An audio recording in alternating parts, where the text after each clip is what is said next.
Dahil may bawat departamento na chanting, di ba? OPG, ano nangyari sa inyo? Kayo pa naman ang una. Inaabangan ko kayo, OPG. Bumawi kayo. Magkikita-kita tayo. Or else, tayo yung bandera ng OPG. Okay, I love you. Anyway, a pleasant good morning to all of you. Hindi ko masyadong mapakahabaan. Kukunin ko lamang po yung oras na ito para we're going to celebrate Christmas, a very special day. When we celebrate Christmas, it's the birthday of our Lord, and at the same time, we all know it's a family day and family bonding. Tama ba? Si Tina, nagkasakit, naka-isolate. So, wag muna, but I promise you, you will see them and you will see Tina. Promise. But anyway, ang bawat pera na lalabas dito, ito ho ay para sa inyo. Maliwanag ko ba? Because you deserve it. To all of you, I just want to wish you a Merry, Merry Christmas, and I just want you to know that I truly appreciate each and every one of you. May God bless us all. Enjoy your Christmas! And looking forward to a more positive and happy 2026 para po sa ating lahat at para po sa ating bansa. God bless us all. Merry Christmas! Ladies and gentlemen, once again, Governor Vilma Santos Recto. Maaga ang pamasko ng Santa Claus! Aming kalabakan, Governor Vilma Santos Recto. Ladies and gentlemen, we won't prolong the agony of waiting this time.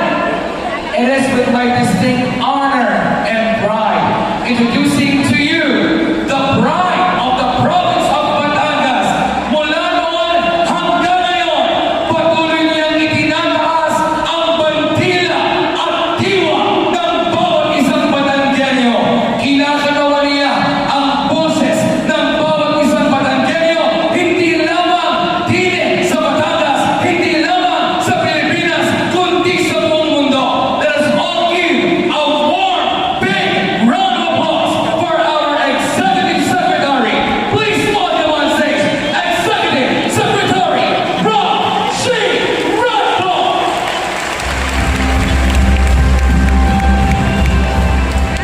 Maraming salamat, Jaja. Thank you very much. Nice to see you. Unang-una po sa lahat, pinabati ko ang ating sanggunian sa pamumuno ni Vice Governor Toto Mandanas. Merry Christmas, sir. Sa lahat ng miyembro ng sanggunian, happy to see all of you. Maraming salamat din sa inyo. Merry Christmas. Sa ating napakasipag na Provincial Administrator, Joel Montealto, sa lahat ng ating mga department head, at siyempre sa aking anak kay Congressman Ryan Recto, at siyempre para sa akin ang pinakamagandang babae sa lahat ng lupa. Maraming salamat DCB. Maraming salamat sa inyo. May you enjoy the season with your families and friends. At yan naman talaga ang kapasuhan. At huwag natin kakalimutan.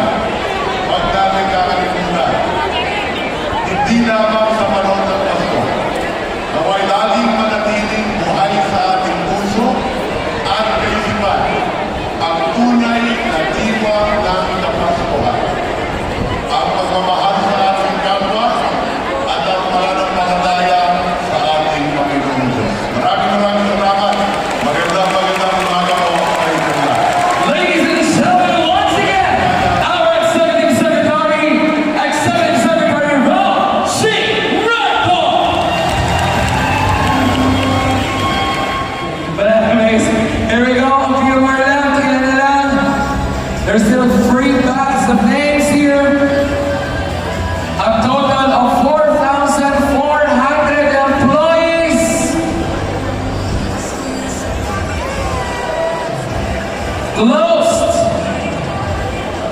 sealed for a very fair and square raffle draw.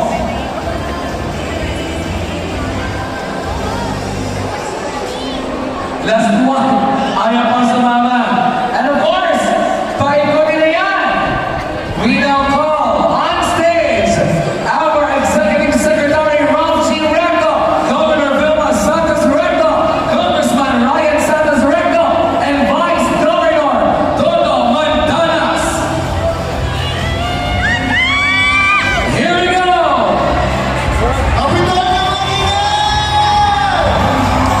The first 100,000 pesos. Sino mag-uwi ng tax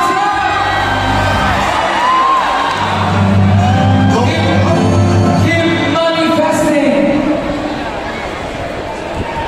Alright, Governor, nasa inyo pong mga palad ang kapalaran ng isa sa mga empleyado ngayong araw.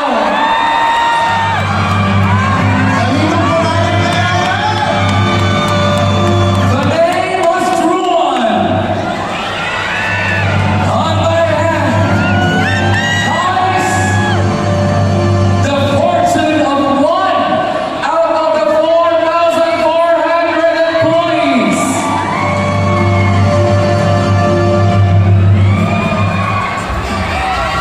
Ano kayo pala ng daliri ko? Hindi ko masundot.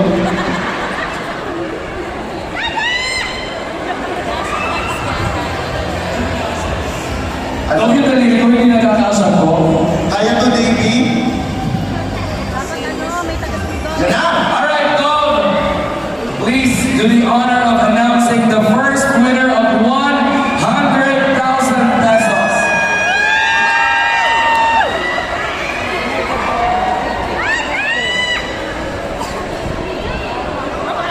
Medical officer.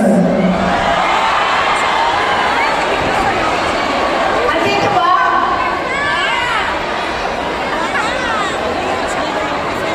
Doktora ka, hindi ikaw.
Guzman.